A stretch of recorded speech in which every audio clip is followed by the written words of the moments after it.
যুক্তরাষ্ট্রের রাজনীতিতে চরম উত্তেজনার মাঝে এবার খোদ ট্রাম্প প্রশাসনের সাবেক কর্মকর্তাদের উপর নেমে এলো প্রাণনাশের হুমকি।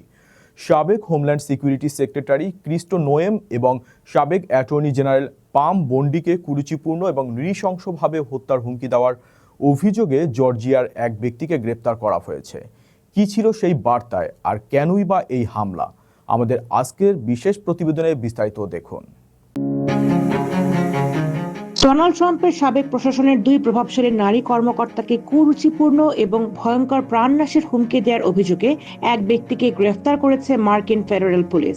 সাবেক স্বরাষ্ট্রমন্ত্রী ক্রিস্টি নোম এবং সাবেক অ্যাটর্নি জেনারেল পাম বন্ডিকে টার্গেট করে সামাজিক যোগাযোগ মাধ্যমে একের পর এক হুমকি দেওয়ার দায়ে অভিযুক্ত করা হয়েছে জর্জিয়ার বাসিন্দা এলিয়ট ওভেন থ্রোয়ারকে।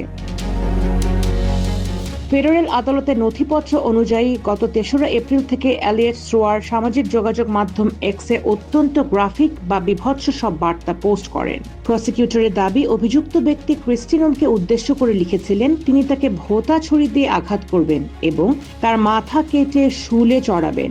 একইভাবে সাবেক অ্যাটর্নি জেনারেল পাম বন্ডিকেও খুনের হুমকি দেন তিনি। তদন্তকারী কর্মকর্তাদের মতে, নোম এবং বন্ডি যখন ক্ষমতায় ছিলেন তখন তাদের নেওয়া বিভিন্ন সরকারি সিদ্ধান্তের উপর ক্ষুব্ধ হয়ে থ্রোয়ার এই প্রতিশোধমূলক আচরণ করেছেন। জর্জিয়ার উত্তর জেলা আদালতের গ্র্যান্ড জুরি ইতিমধ্যে থ্রোয়ারের বিরুদ্ধে 4টি সুনির্দিষ্ট অভিযোগ এবং কাউন্ট গঠন করেছেন। এর মধ্যে অন্তঃরাজ্য হুমকির যোগাযোগ বা সাবেক সরকারি কর্মকর্তাদের ভয় দেখানোর মতো গুরুতর অপরাধ অন্তর্ভুক্ত রয়েছে।